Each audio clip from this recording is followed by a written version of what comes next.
Excuse me, sir. Thank you. All right, let's see. Looks like today's lesson is going to be about animation, more specifically, anime. When we watch anime, we're enthralled by the visuals, by the storytelling, by the voice acting. It's one of the biggest booming industries in the world. Many inspiring Japanese artists jump into the industry hoping to see one of their art pieces in the big screen. However, the reality is far from glamorous. From a source, Mori Yoshitaka, she has researched the terrible working conditions in the anime industry.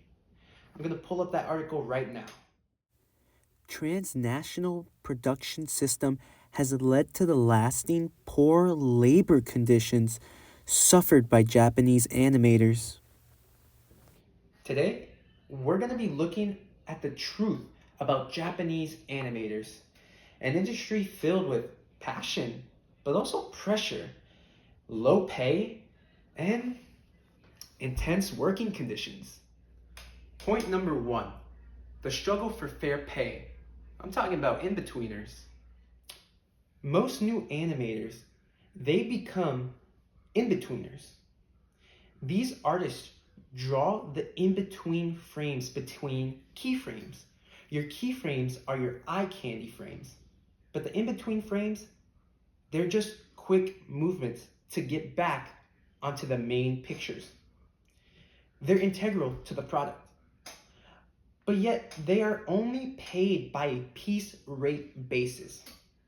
What does that mean, you ask? Meaning they only gain money for every frame they accomplish. From the Origami Udon site, in-betweeners are paid about $1.30 per frame. And annually, they make up only $8,000 per year. As I said earlier, when you convert the yen to US dollars, they don't make much. They're basically making below minimum wage. Whew. They're basically getting paid less than McDonald's workers. This is why most of them leave the industry within a couple of years.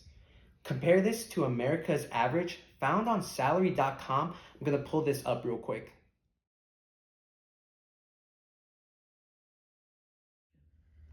I did it. I finished my scene. I finished it. Good job. Here you go. Thanks.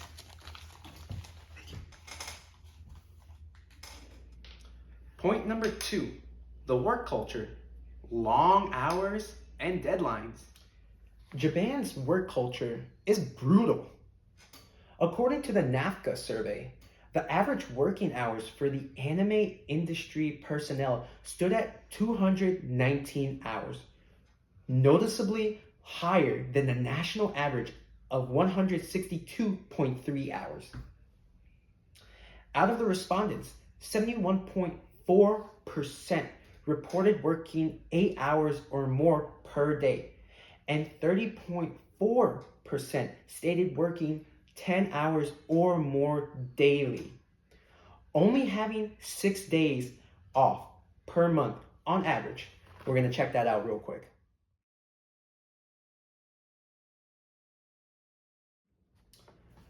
And sometimes they even sleep overnight at the studio. When deadlines are approaching, this is what they have to do.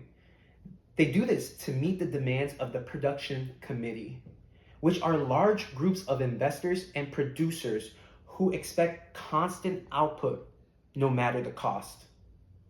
This leaves a lot of pressure on the employees and reinforces the word karoshi, which means death caused by overwork.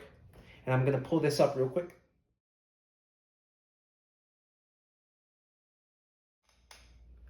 Point number three, deadlines. The invisible villain. Now, anime production is pretty much built around tight deadlines. Weekly TV schedules don't pause, and budgets are usually thin. A single 24-minute episode can require thousands of drawings. And when a studio falls even a little behind, everything starts to pile up. Some episodes are finished hours before they air, or they even air with unfinished animation. The pressure from deadlines is one of the biggest sources of stress for animators. Many describe it as a constant race that never ends. Point number 4, burnout and mental exhaustion. Now, mentally, animators often report burnout or anxiety or even the feeling of constantly being behind. Some leave the industry entirely just after a few years because the lifestyle simply isn't sustainable. Take Hokuto Sadamoto, a former animator who left the industry due to the toll it took on his mental health.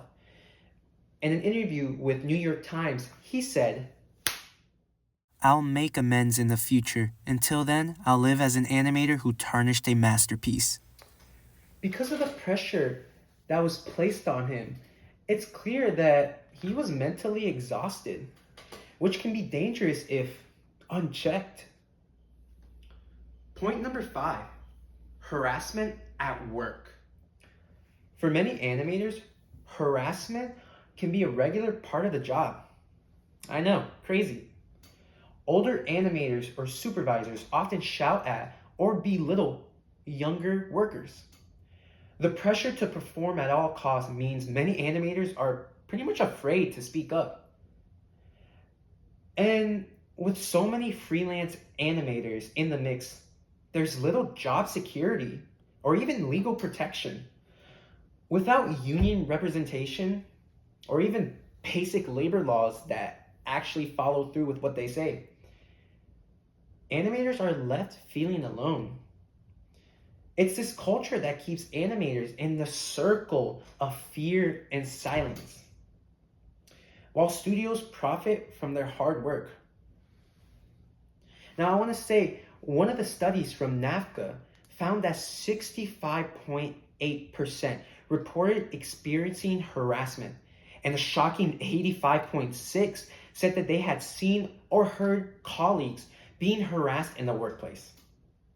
Both of these figures are higher than the national averages in Japan.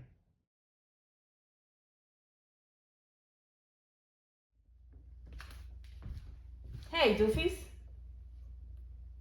That scene is due tomorrow. But you said it was due next week. Well, deadline have changed. Get it done. Yes, ma'am. Point number 6. The issue is systemic. You might wonder, if things are so tough, why doesn't it get better? There's a few reasons why. Low budgets, high competitions, global demand, and tradition. The industry has been built this way for decades, and it's not going to change, unfortunately. Point number 7. More people are always willing to work. Despite these conditions, new animators flock to the industry. In the words of Sadamoto Yoshiyuki, one of the leading figures in the anime industry, in anime, there's always someone waiting to take your place. See, the constant influx makes it difficult for anyone to demand better conditions. Studios know this. That's why the pool of animators is endless. Point number 8, the conclusion. They're prideful in what they do. And I would too. I think it's awesome. Even if it sucks, you're able to say, I helped contribute to that TV show. I worked on that movie over there. Deep down, that's a good feeling. But in reality, what can we do about this situation? I think the best thing we can do is to just raise awareness so that people can hear their stories and hopefully bring change to the industry. But now you know the truth about the animation industry within Japan. That's everything I have. That's everything I have to say. Thank you for watching. Originally, I planned to make a whole animated video. However, when I was editing it, uh, I somehow found a way to delete it by accident, so I lost all my progress. Just to keep it about animation, I'm gonna show you this little flip book that I made a year ago.